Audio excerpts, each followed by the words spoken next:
तो ये थी प्रमुख सुर्खियां और अब खबरों में बात विस्तार से। लोकसभा में लोक परीक्षा अनुचित साधन निवारण संशोधन विधेयक 2026 पर आज भी चर्चा जारी रहेगी। विधेयक पर मंगलवार को सत्ता पक्ष और विपक्ष के बीच गतिरोध समाप्त होने के बाद चर्चा की शुरुआत हुई थी।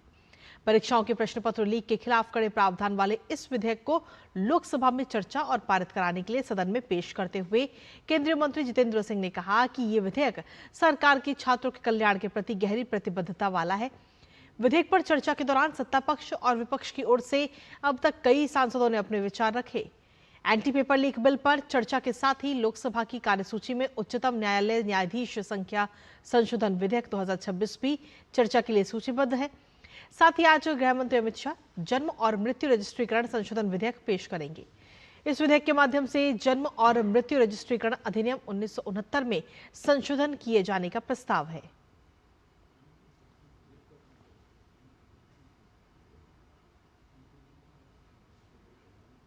आखिर जन्म और मृत्यु रजिस्ट्रीकरण संशोधन विधेयक 2026 की क्या कुछ खासियत है, एक नजर उस पर भी डाल लेते हैं।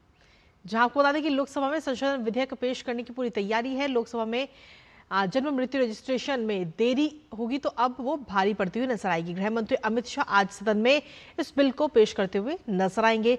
इसके साथ ही जन्म मृत्यु रजिस्ट्रेशन के नियमों में बड़ा बदलाव इसके जरिए किया जाएगा। 2 साल से ज्यादा देरी होने पर कोर्ट की मंजूरी जरूरी होगी, ये कंपलसरी कर दिया जाएगा। इसके साथ ही फर्स्ट क्लास जुडिशियल मजिस्ट्रेट इसकी अनुमति देंगे। अभी फिलहाल अगर हम देखें तो कार्यकारी मजिस्ट्रेट से इसकी मंजूरी दी जाती है। 1 से 2 साल की देरी पर पुरानी व्यवस्था लागू रहेगी, लेकिन इसके साथ ही रजिस्ट्रेशन से पहले दस्तावेजों का सत्यापन जो है वो भी अनिवार्य कर दिया जाएगा। और अगर कोई भी व्यक्ति देरी से आवेदन करता है तो उस पर जो निर्धारित शुल्क है वो भी लगाया जाएगा जन्म और मृत्यु रजिस्ट्रेशन के लिए, अगर देरी से आप इसको रजिस्टर कराते हैं तो। और साथ ही समय पर रजिस्ट्रेशन को बढ़ावा मिलेगा। इसके जरिए फर्जी रजिस्ट्रेशन पर भी लगाम लगाने की पूरी तैयारी है।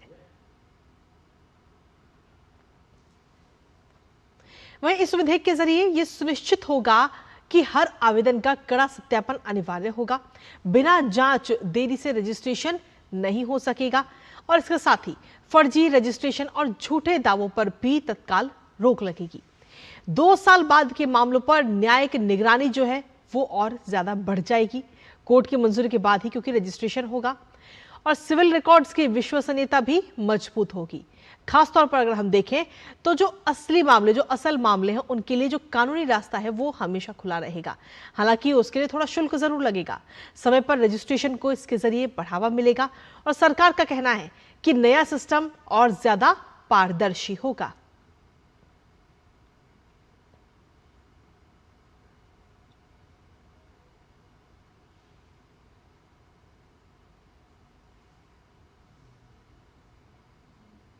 राज्यसभा की कार्यसूची में राष्ट्र गौरव अपमान निवारण संशोधन विधेयक 2026 विचार और पारित किए जाने के लिए सूचीबद्ध है।